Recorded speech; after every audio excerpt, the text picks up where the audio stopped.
I'm Tony Esselin. And I'm Amy Bernard. And we are here to help make it make sense. This is the podcast that takes complicated science and breaks it down into easy to understand language.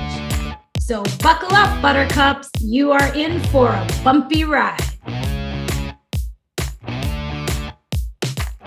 Yay, we're back and we are again super excited. We have again nothing but top tier quality guests here at Help Make It Make Sense. And we are going to keep that trend going with our amazing guest today, Pooja Mehta, who is a physician, a board certified practicing obstetrics and gynecologist, with also a master's degree of science in health policy, because it wasn't enough to be double boarded, right? And I just have to add a plug that she just got another fellowship, right? A fellowship or board certification in family planning. Hey, she's not playing games. She's like, what degree is out there? And I'm going to go get it. That's right. She is the head of women's health at Cityblock Health and the first Medicaid-focused, value-based, tech-enabled provider for communities with complex health and social needs. Prior to Cityblock Health, Dr. Mehta served as interim chief medical officer and chief clinical innovation officer of Louisiana Medicaid, and was the founding medical director of the Louisiana Perinatal Quality Collaborative and Maternal Mortality Review. She obtained her undergraduate degree from Columbia University, a master's of science, like I said, from the University of Pennsylvania, and her medical degree from Mount Sinai School of Medicine, New York. Just got to shout out New York. She completed her residency training in Boston at the Boston University Medical Center, and her health policy training through the Robert Wood Johnson Foundation Clinical Scholars Program at the University of Pennsylvania and the Philadelphia Veterans Affairs Medical Center. I could go on and we'll be here till tomorrow because nothing but high quality, top tier stuff here at Help Make It Make Sense with Dr. Tony and Dr. Amy. Welcome, welcome, welcome, Dr. Pooja. How are you? I'm awesome. It's a rainy Sunday here in Boston, but your hype is just like bringing my energy level up. I cannot wait to talk about this topic with you. It's so nice to be here. Oh, it's so great to have you. We're so excited. I wanted to give an explanation as to why we're shifting gears a little bit today. As you know, this is our third season. We're so excited. We're in our third season of our podcast. And we've gotten a lot of requests for different topics. And one of the topics was HPV. And I thought that this would be an awesome topic to address because as a pediatrician, this is one of the vaccines that I get the most questions for and also the most resistance. And for the most part, I really hadn't paid attention to a lot of the chatter around what is the deal with this particular vaccine, like more so than even MMR in my particular experience, right? And so everybody has their own experience, but my particular experience in the populations that I had been serving, that when they're like, it's like flu, HPV, they're like, no. Those are the ones that they say no to. And so I'm really glad to bring you on here as an expert in women's health, an obstetrician and gynecologist, health advocate, an advocate, all kinds of advocate for all kinds of things that touch our marginalized communities. And so wanted to make sure that we gave some space to talk about yet another virus that causes a lot of complications, which you're going to talk about, and why this vaccine is actually quite revolutionary and amazing, and for us to really try to embrace. So I'm going to go ahead and give you the floor to give like a little bit of an intro, and then after that, I'm going to give you the litany of questions that I got about HPV. So take it away, ready. Dr. Pooja. I'm ready. I mean, I think I am so glad that you reached out when you did to talk about this, because actually this issue, even though, it's not the thing that I focus on every single day, this issue is so close to my heart. I think one of my first research studies that I ever did when I was very young was an interview study where my mentor had interviewed all of these folks living in rural Honduras, specifically about the HPV vaccine, specifically about why parents in Honduras would or would not plan to give the HPV vaccine to their children. And we like sat with these interviews and heard people's stories, and it was just really relevant to like how people who have lots of reasons to not trust healthcare systems may be really skeptical about a vaccine that brings up, prevention of a disease that may not affect your child for like 10, 20, 30 years. And what an opportunity the vaccine is to like sort of have this additional tool in your toolbox for your family and really be making a decision that impacts health like way down the line. The other reason it's close to my heart. So I'm a gynecologist, and I started my career working in East Boston at a health center. And I must have spent hours every day explaining HPV, Pap smears, and this vaccine to people, because everyone sort of thinks they know what a Pap smear is, but when it comes down to it, people don't really know what HPV is. No one has paused to sort of fill in our communities about this. So people would be like, HPV, what? Is that HIV? Is that HSV? Is that herpes? What is that? Why are you scaring me with this term? What is HPV? Like, what is that? And so I'm so glad to have an opportunity to slow it down and explain that to folks, because there's a lot of misinformation out there. The third reason this is really close to my heart is I have just come through my own journey of, having my abnormal Pap smear results, thinking through how to have that treated. And it has changed the way that I explain this to other people. I'm 41. Many people in our generation were not offered HPV vaccine when we were in our 20s and our teens. And now we have children, right? And we still may be dealing with the consequences of living through a time when this wasn't an option. And we have an option to sort of decide differently for our kids. So let's bring the questions. I'm ready. I'm ready to talk about this. Amazing. Awesome. All right. Is there anything you want to add, Dr. Amy, before we get started on the questions? No, I think I'm ready. I agree with both of you. This is a vaccine that we get some interesting questions about. You really do. Okay, awesome. All right, question number 1. Why do they want to give the vaccine to kids all of a sudden? Yeah, so it's really easy to feel like this has happened all of a sudden, but actually the HPV vaccine has been around for almost 20 years, and the research and the kind of perspective on this vaccine has been like steadily plotting forward in my mind for the last 20 years. So it may feel like an all of a sudden, because we know that like doctors are a little bit slow to kind of like take up new ideas and communicate them well to our patients.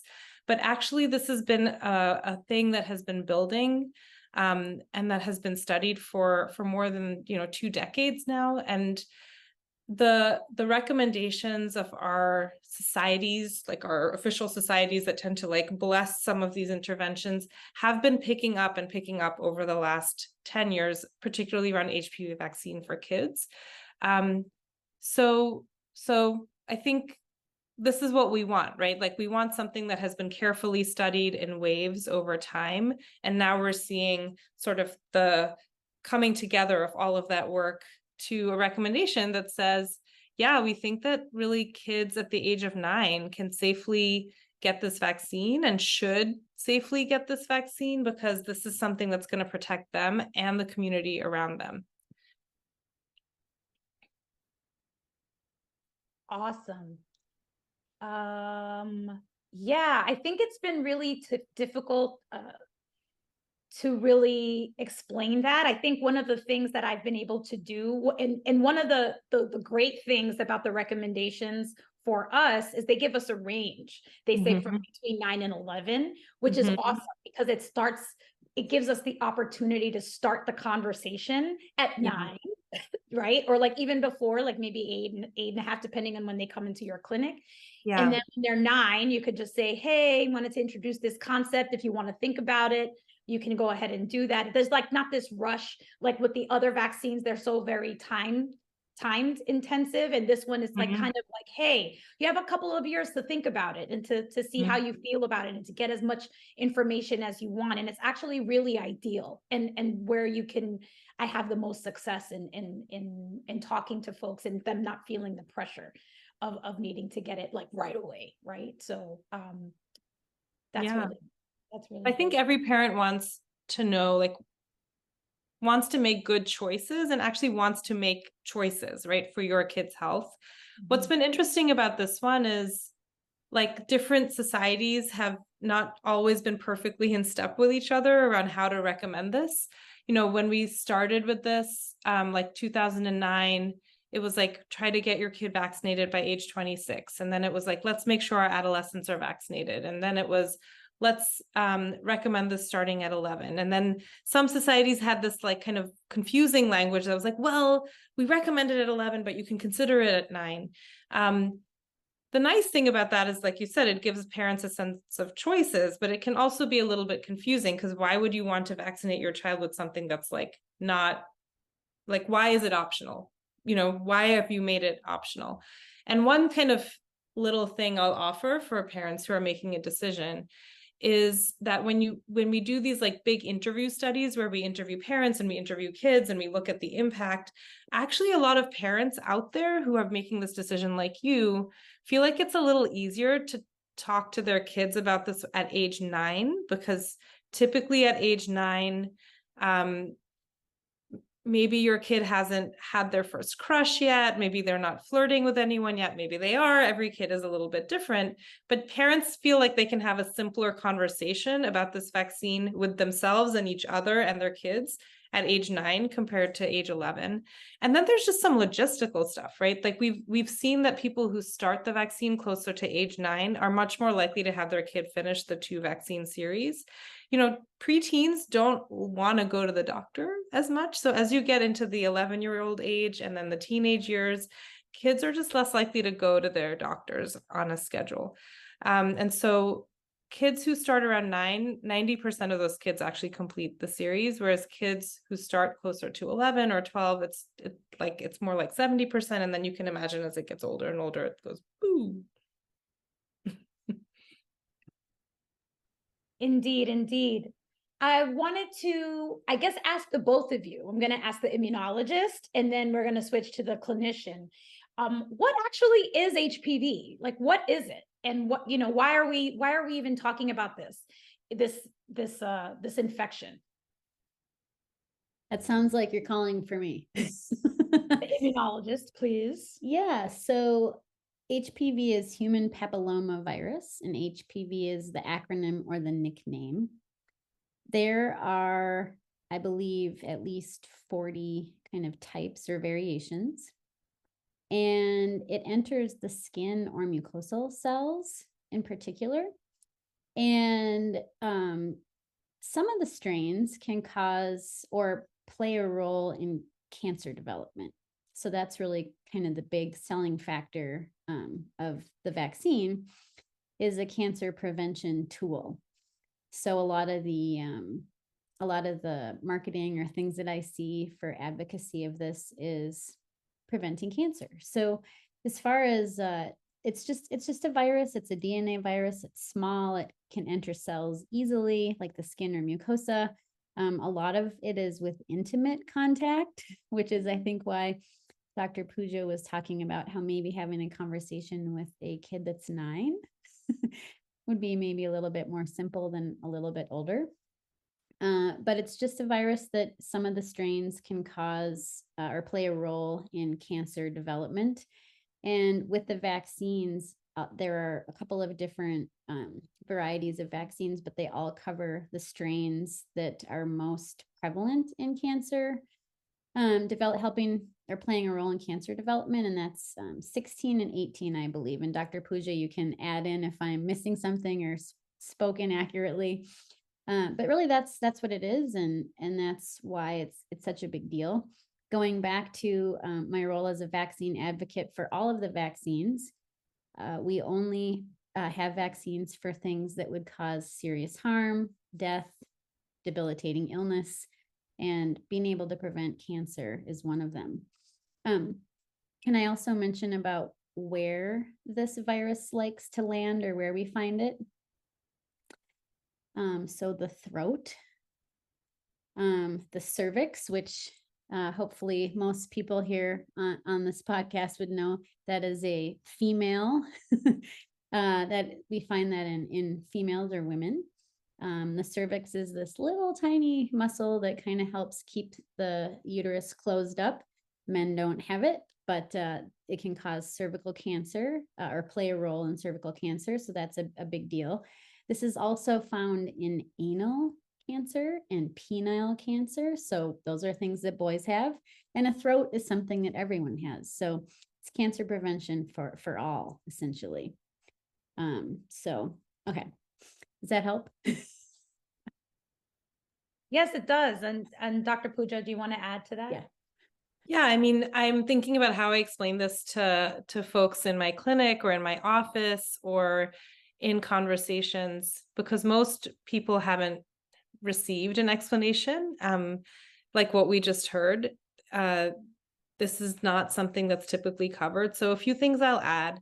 You know, people of any gender may have a cervix. So this includes folks who may be trans and have a cervix, and may not sort of be female. And we've actually seen that folks of many different genders may acquire HPV. And some of the things that are really amazing about HPV is it's the most common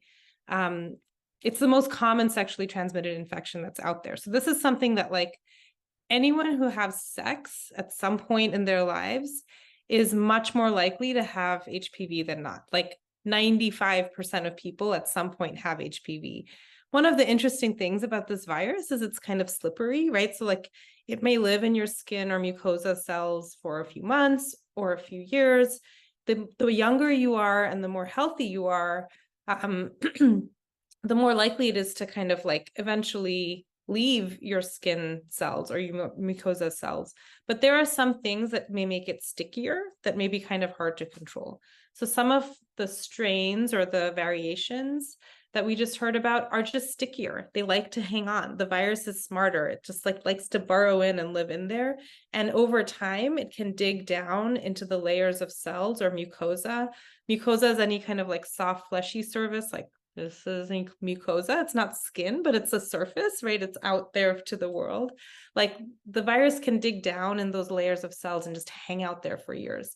And the longer it hangs around, the more harm it can cause to the cells. And I love that explanation of like, everyone has a throat, like, and many people have sexual contact over some part of their lives. This is really something that affects all of us, even though we tend to think of cervical cancer as a disease that really only affects women and only affects women maybe in other countries. There's a lot of like stereotypes and bias about who gets cervical cancer, because we are hearing about it less and less as time goes on. But I promise you, the reason we're hearing about it less and less is HPV vaccination and the combination of vaccination and screening. So it's hard to have this conversation without talking a tiny bit about screening.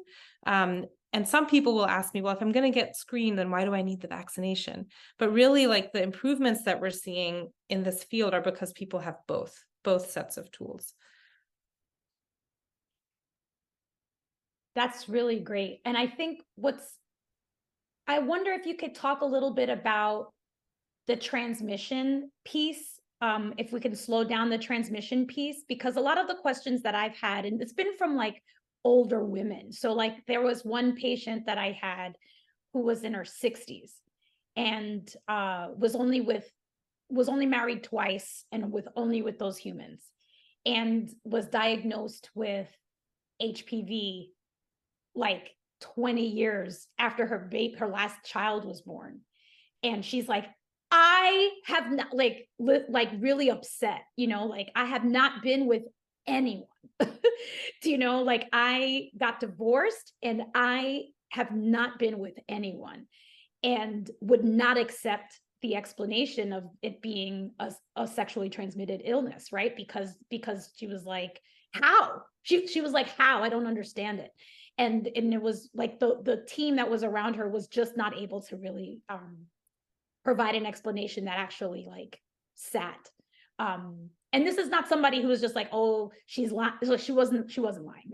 Like, I know she wasn't lying. Yeah. And that's a So, very that's a very health system thing, right? To be like, oh, she must be lying, right? Like, right. That's sometimes where providers' minds go. But this is so, we don't need to think like that about folks, right? Like, we can just take their story where it's at, and it all comes down to a couple of things that I hope everyone who's listening remembers. Men, cisgender men, get HPV and they carry it around for years, right? They carry it around for years.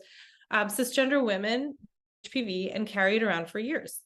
And it is more likely to cause an abnormal pap smear or an abnormal test result after many years.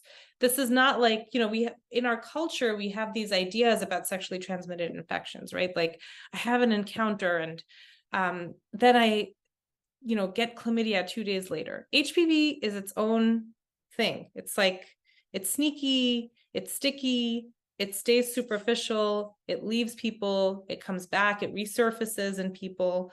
And so I would, if I could talk to that person that you're mentioning, I would sit with her and I'd say, I know this is really hard because we carry a lot of judgment, around our sexual activity, and we're thinking about relationships, and maybe you're feeling a type of way because you're telling me that relationship ended. Thank you for sharing that with me. But we can put some of those emotions aside as we just think about the HPV, be like, you didn't do anything wrong, right? At some point in our lives, most of us have some sex and hopefully we enjoy it, but sometimes it's not consensual. Like, any type of contact can happen, right? In our lives, we don't know what's going to happen.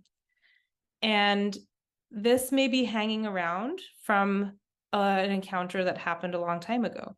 And unfortunately, when we do that pap smear, we can't ask the little cells that we scraped off the cervix, when did you get the HPV? We can't tag it. The HPV can't tell us a story, right? But we all want to yell at somebody when we find out something like that. We want to be so mad at someone, but most of the time we don't know with this one because it is transmitted by contact. Now, some people ask me like, I haven't had sex. I haven't had sexual intercourse.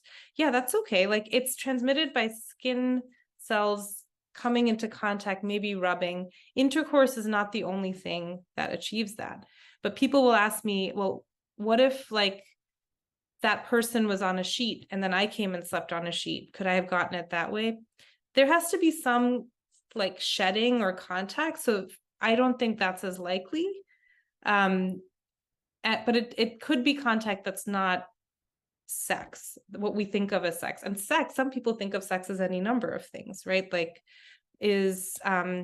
or like contact between mouths, sex is contact between a mouth and a genital area. That's sex for folks, right? So there's a range of different contact that can cause HPV transmission. I think what that spurs up for me is so is my partner cheating on me now that I have this? Right. So I think reframing there to, we don't know when you got this.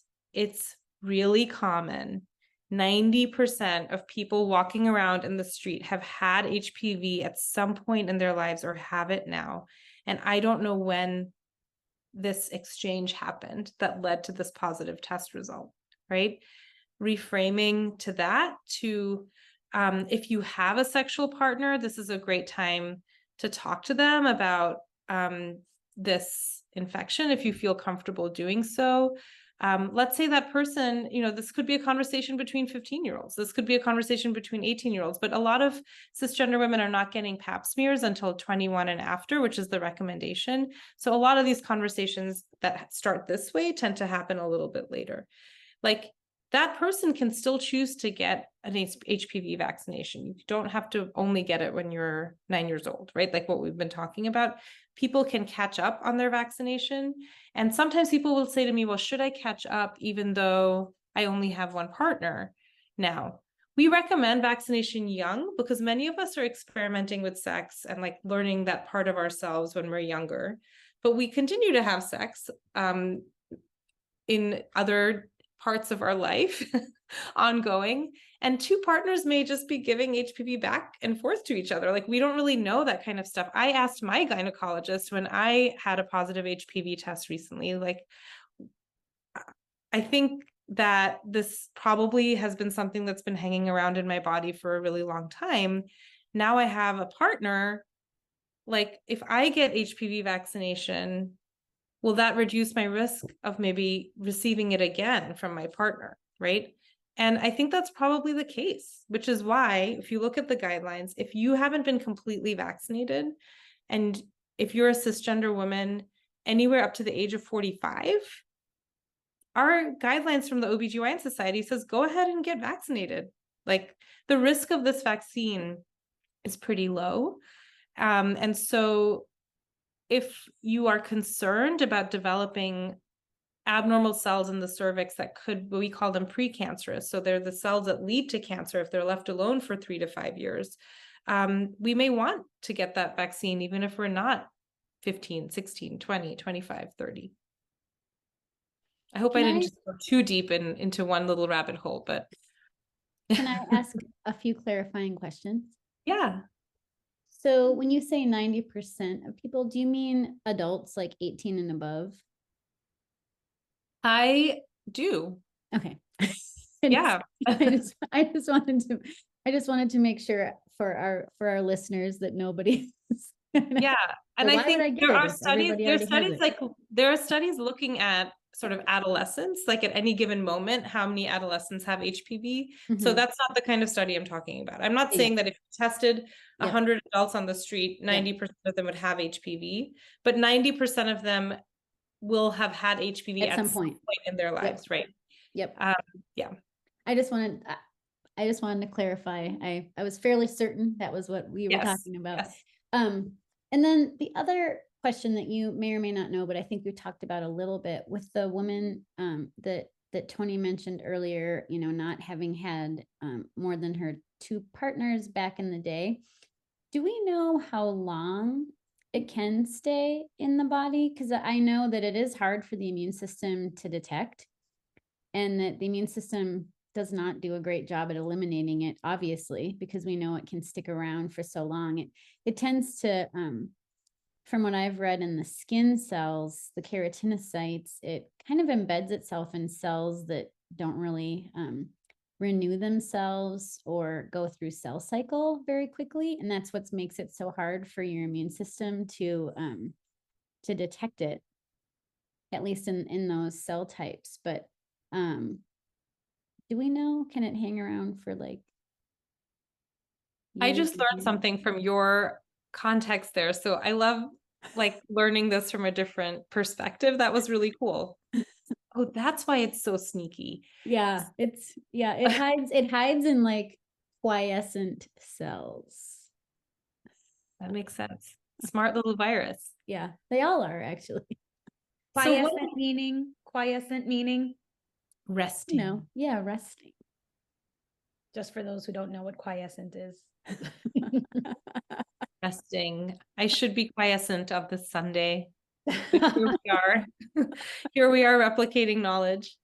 I will say that in people who end up developing cervical cancer, which is a really terrible disease, can be a really, really terrible disease. In people who end up developing cervical cancer, many have had HPV for 10 to 20 years. So from studying those folks, we know that this is a virus that can stick around for a really long time. But panic not if you're listening to this and you recently found out that you have HPV. In a majority of cases, if you take everyone who has a positive HPV test and you follow them around in a research study for a while, like most of them will clear that detectable HPV. Like most of them will have a negative HPV test 2 years later. And one thing that has like become so much better than it was even when I was training as an OBGYN is the quality of our HPV testing. We are just like running towards having tests that people may be even be able to do themselves, like swab themselves at home.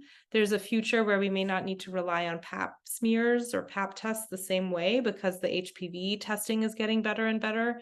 And so that's great for so many reasons, like this whole thing with the speculum and the thing and the twirling around and the thing, like, oh, like I'm just gonna go ahead and add a hallelujah to that time when we don't have to be in those stirrups again. Yeah. Like let's dream of these things. Like let's celebrate where technology is actually a tool, right? Like so many of us are scared of vaccinations because we're like scared of being wronged in some way, but there are also ways in which technology is a tool for us to like live healthier, happier, more comfortable lives. I'll give you another example, right? If you get an HPV vaccine and your risk of getting HPV is 80% lower, right? So like that means like 2 out of 10 people getting HPV instead of 8 out of 10 people getting HPV.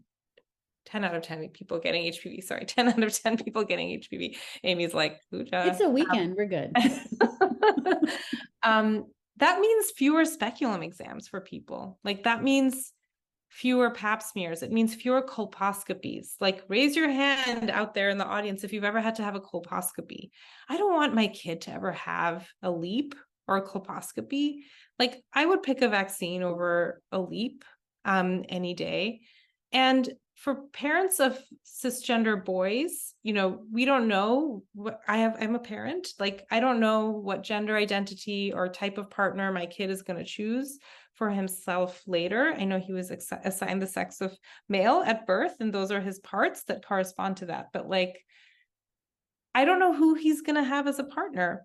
If he has a partner with a cervix, I don't want her to have a LEEP or a colposcopy, right? Like this is sort of a collective choice that we could be making for a type of prevention. But to answer your question, Amy, we know that it can stick around for 10 to 20 years, maybe longer. We know that most of the time it's 2 years. And most of the time people with cervical cancer have had it for a longer period of time. There are some exceptions of folks that I've treated as a gynecologist who've just gotten really sick with cervical cancer really young.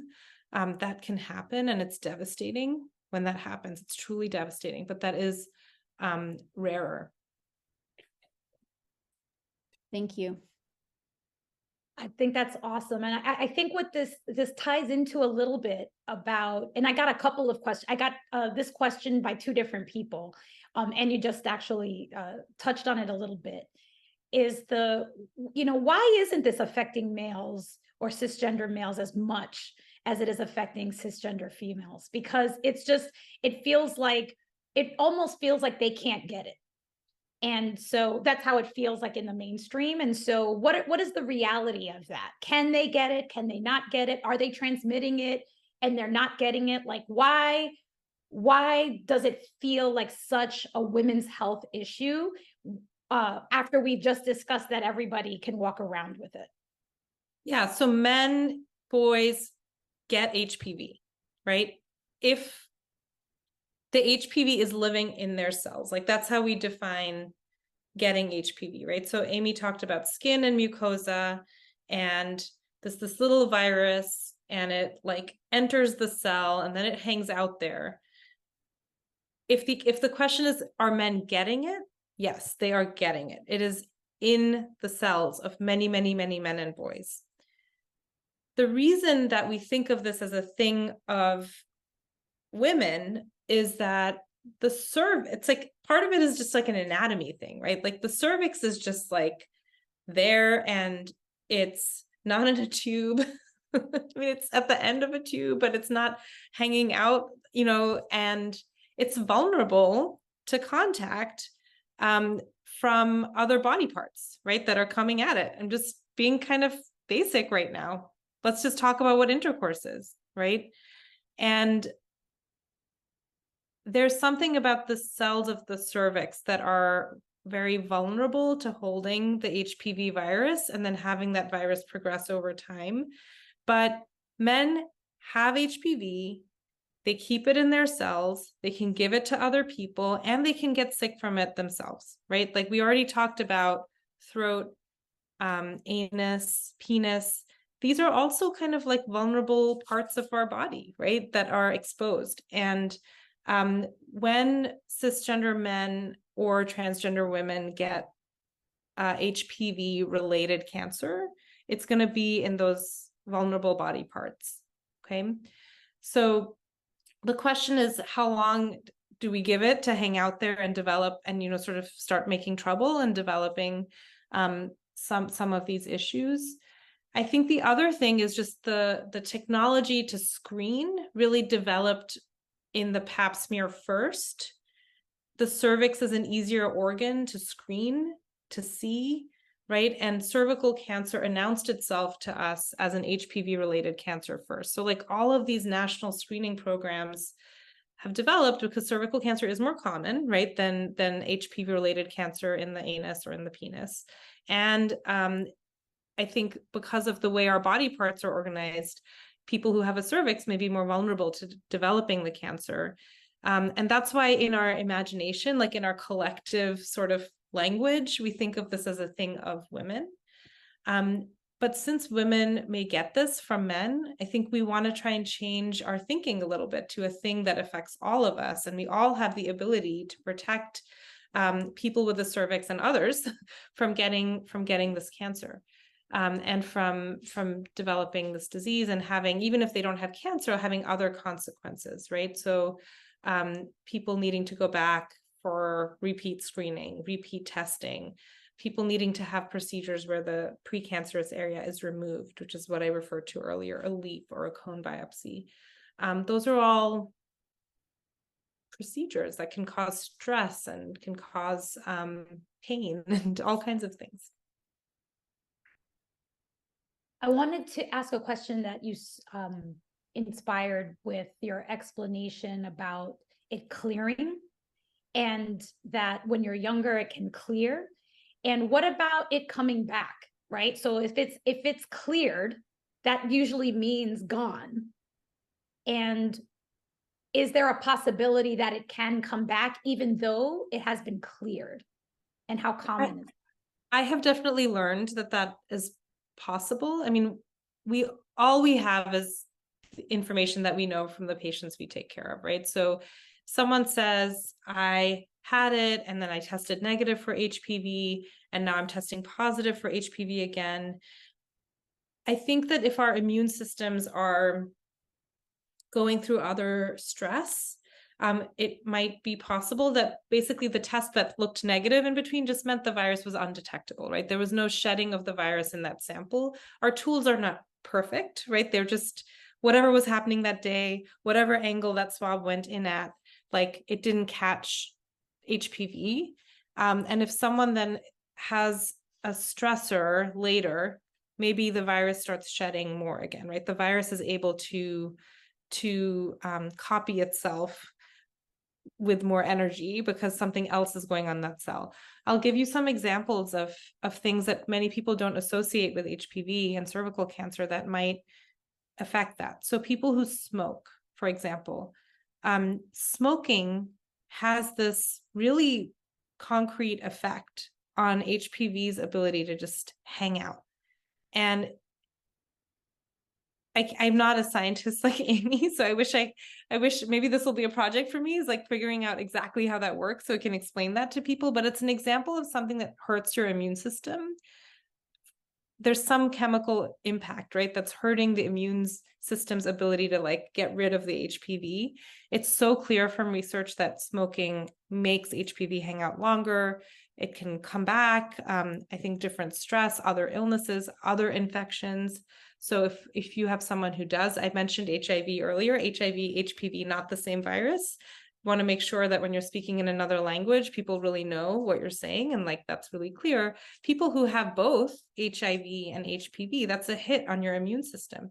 It hangs around for longer and it can come back with more of a vengeance, even if you think that it's been cleared. If your HIV is under less control, maybe, a few years down the line.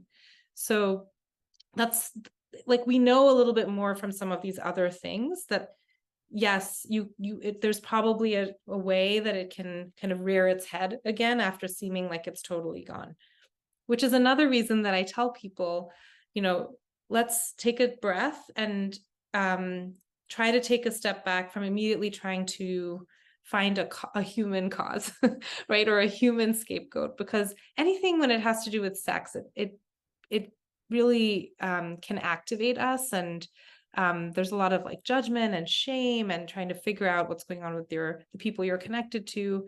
But sometimes when we look at the science can be a tool actually to help us like step back and be like, this isn't my fault. This isn't somebody else's fault necessarily. Awesome. All right. We have, that was an awesome explanation. I think that this is going to be hopefully any MDs out there listening to this is giving you some language so that you can talk about this a little bit better, because, you know, again, a reason we started this podcast is we don't do a good job explaining to patients what's going on, right? We don't have the time, you know, and also sometimes we don't have the training. We don't have the right training. And so this was a gold mine. So excited. All right. 2 more questions. One of them is, should boys and girls get the vaccine? Yes. Next question. Yeah. Okay. Let's say it all together. 1, 2, 3. Yes. Yes. Now, Dr. Pooja, please go on. You may elaborate. Oh, you want me to I just say wanted more? make sure. You can say more. Yes, definitely. I mean, I think we've said it all, but I'm going to like pull it together. So in the last, 40 minutes, you heard us say it's about body parts, right? Not about gender. So if you have a throat, if you have a cervix, if you have an anus, if you have a penis, like you can develop cancer related to HPV. So anyone who has those body parts, we want to make sure that they can get vaccinated for their own health, right? It's reducing their chance of developing the cancer. The other thing we've mentioned is that we are social animals. Humans are really social animals. So, someone who has a son, a cisgender male child, might be like, well, his chance of developing this cancer is really low. I don't need to get him vaccinated for this. Well, that person is going to have relationships with other people. They're going to have contact with other people. So we want to change the face of these diseases for all of us. So it's a great thing to help your community, right? And many parents don't want to think about what their kids are doing down the line sexually with other people. You don't have to think about it. Just don't think too much about it. But we also all want to make great decisions for our kids. We want them to have healthy relationships. We want them to have positive relationships with their partner. Think about that part. You don't want them to have an unnecessary argument with their partner. Think about that part. Don't think about the stuff if you don't want to think about the stuff. The third thing that I just want to bring up is there's a really interesting study out there that actually shows that people are way more comfortable having their sons get vaccinated for HPV than their daughters, which I found fascinating. Okay, there's a study out there that looks at all the different like parent, child, gender combinations. That's wild. That's wild. Yeah. Tony was texting me before the podcast. She's like, don't worry about the podcast. I was like, I know, but I just want to do a little bit of reading before the podcast. And this is the thing I was sort of reading about that I hadn't seen before. So fathers of sons are like the most likely to be cool with their 9-year-old getting vaccinated. Like the fathers of the sons, they're like, yeah. Great. It's the mothers of the daughters who seem to have the most reservations. And I think we'll get to this in your next question, Tony, so I won't dig too deep in it. But, there's some stories out there about this vaccine. And I think this probably relates to some of the perceptions of side effects or complications. So we'll get there with that. But I actually think the public doesn't really mind as much as some people think it does around having our sons get vaccinated. And I already mentioned to you, like, I'm really excited to like have this tool, right, to offer my kid that keeps him safer, but also like keeps the people around him safer and changes the reality for this whole generation that just may not have to deal with this disease moving forward. That's fascinating. I almost wonder if they would do like a simultaneous study about sexual attitudes. Yeah. Yeah. daughters. I think that's what the relationship is. Yeah. And, we haven't talked about it, but this stuff comes down to gender and like gender inequity, right? And how we think about, why is it so important? Tony, you asked earlier, like, we think about this as a women's disease. Like, is it a men's disease? Like, well, why is it so important that we even open that up? It's because that there's like implications to what happens and how much we invest in a solution for something that we think of as a woman's issue as opposed to a men's issue.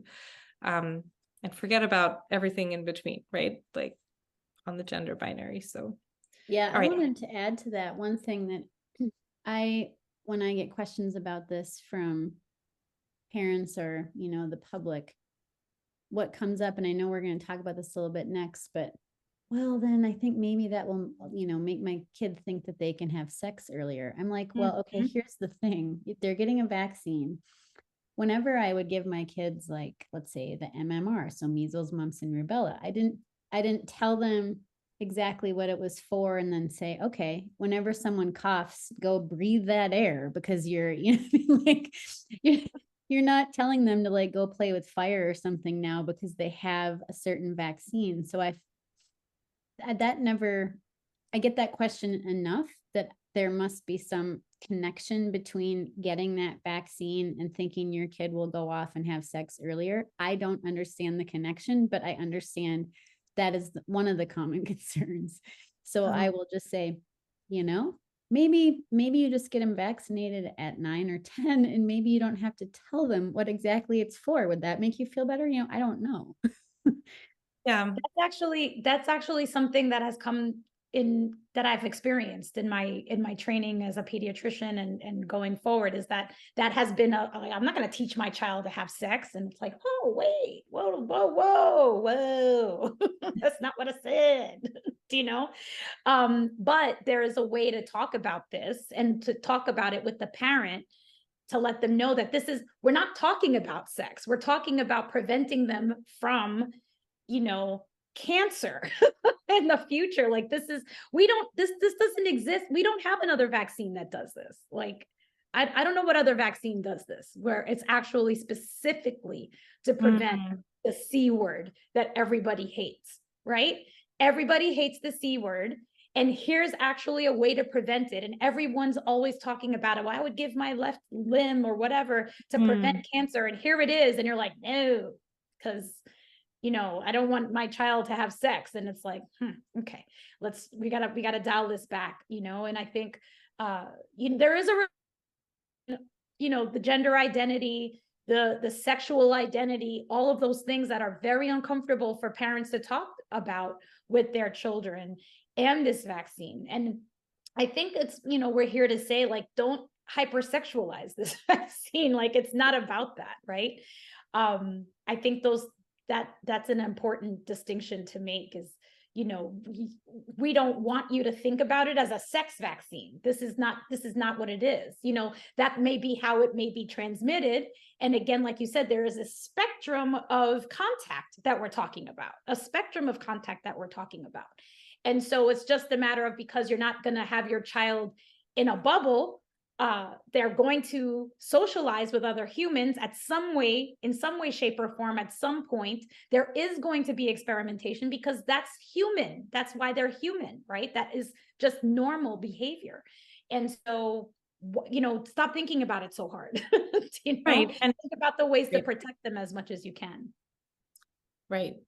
And, I hear all the time, well, my kid's not going to do that until they're married. Exactly. Yeah.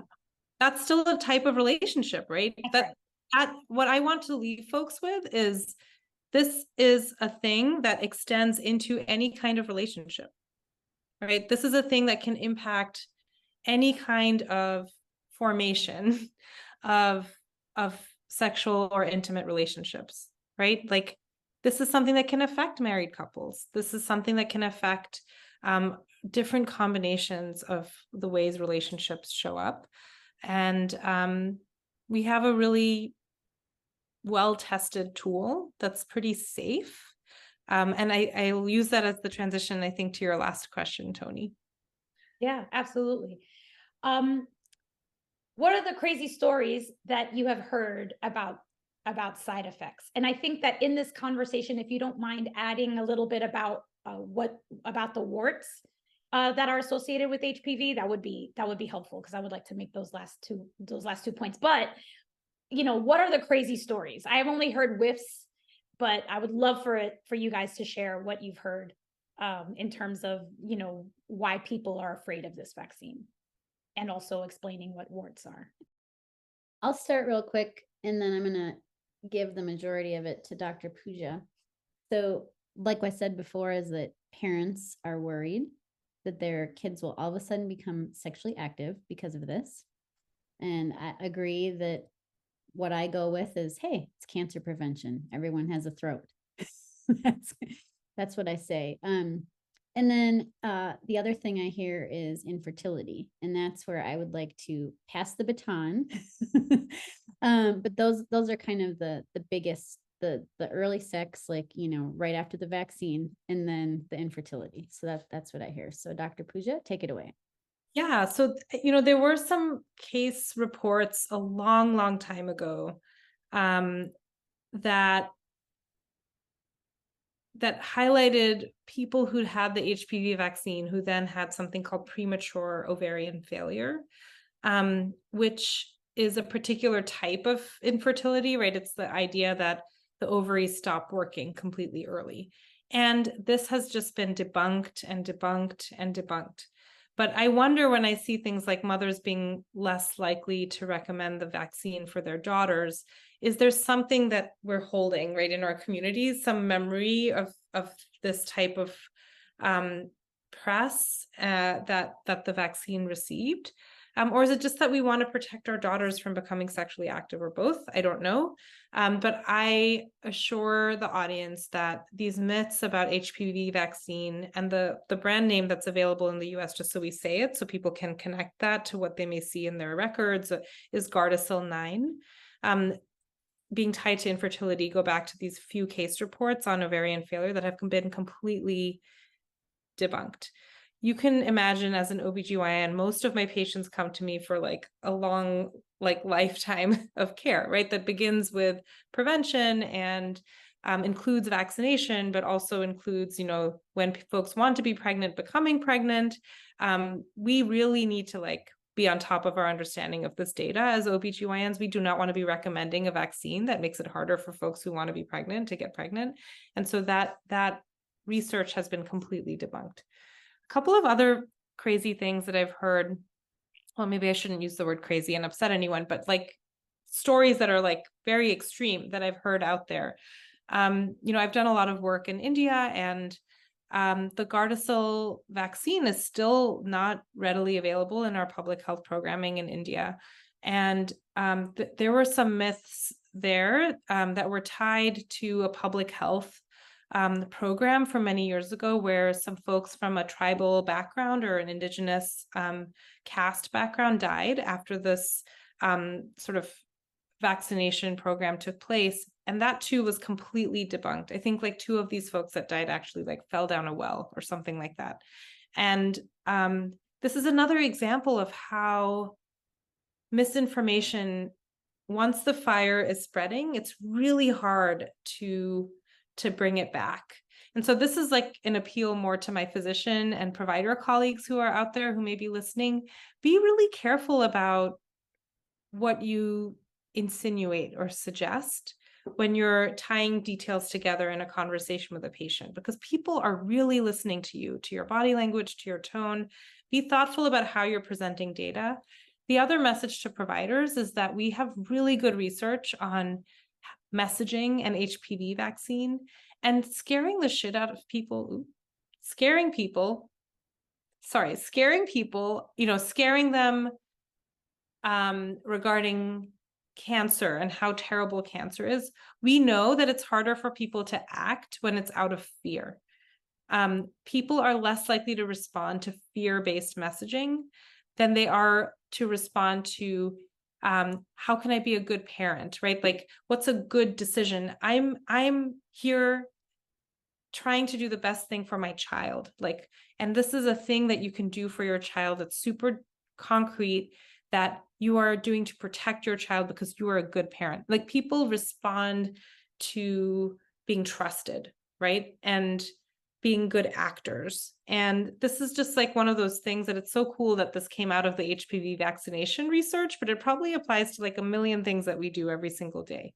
Like, don't get pregnant because you could die, right? Like that kind of messaging, like people don't respond to that, people. So I don't, we haven't really done that here, but it's for a reason, which is that this is not something that needs to be tied to fear of a stigmatized topic, right? This is a simple way to act on behalf of your kids.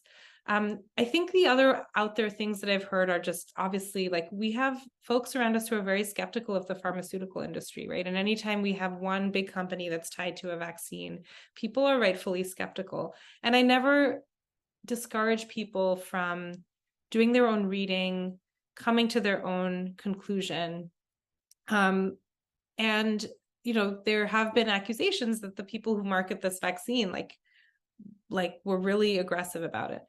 And we can take a step back from that and use our common sense as parents and as concerned people and members of a community and providers and say, okay, yes, pharmaceutical advertising is a thing. I'm going to look at the range of research here, at independent research, at my provider is not necessarily getting paid for every vaccine that they offer, right? Like, that's not a thing that happens in most settings.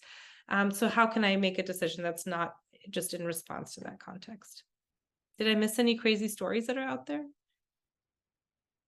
The most sure there side are effects some. are like feeling a little dizzy, right? Feeling a little dizzy or having a reaction at the site of the vaccine. Like, actually, those are the most common side effects. Yeah, no, absolutely. I'm sure that there are some extreme stories that even we haven't heard. One thing that I will add to that, thank you for sharing all of that, is as someone who, I read a lot of vaccine, I think propaganda, so mis and disinformation.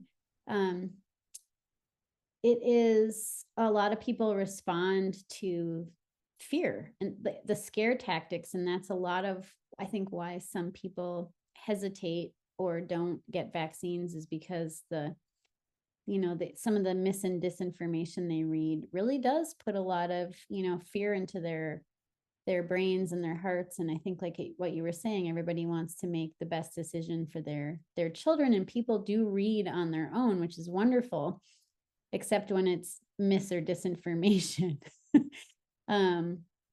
So that's I think a challenge that we're going to continue to have to face for years and years to come, which is one of the reasons why we wanted to get this podcast going, to answer those types of questions and be a resource for the science and the evidence behind it. But this has been amazing. I'm really thankful that you came on. I love the way that you explain things, and I also think that I've learned from you some of the language that you use when you're explaining things, I think has been helpful to me, and I feel pretty experienced. So thank you.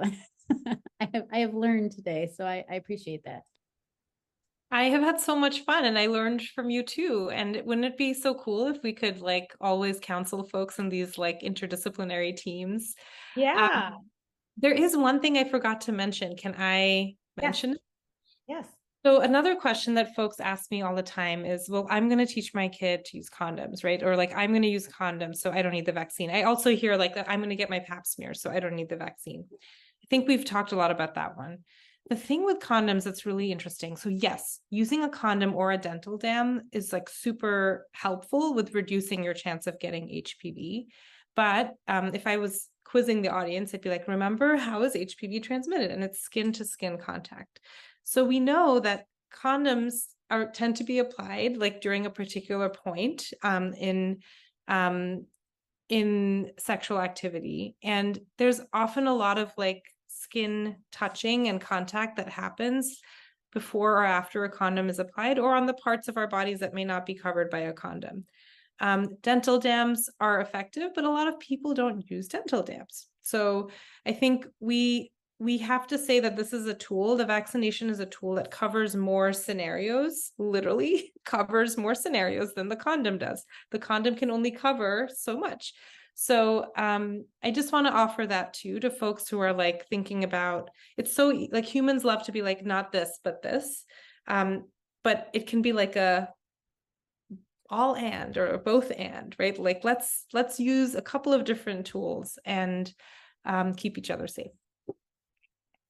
I think that's an awesome way for us to come to a close. This has been fantastic. I think I learned a lot just on this podcast, and it's kind of one of our like reasons why we do this also, because we always learn every time we do a topic. We always learn, especially with such an esteemed guest as yourself. So thank you so much for taking the time to come and talk to us. And please, please, please send us your questions and comments if you have any other topics that you want us to cover. And again, thank you so much, Dr. Pooja, for coming on. Help make it make sense with Dr. Tony and Dr. Amy. So glad to have you. Thanks. Thank you.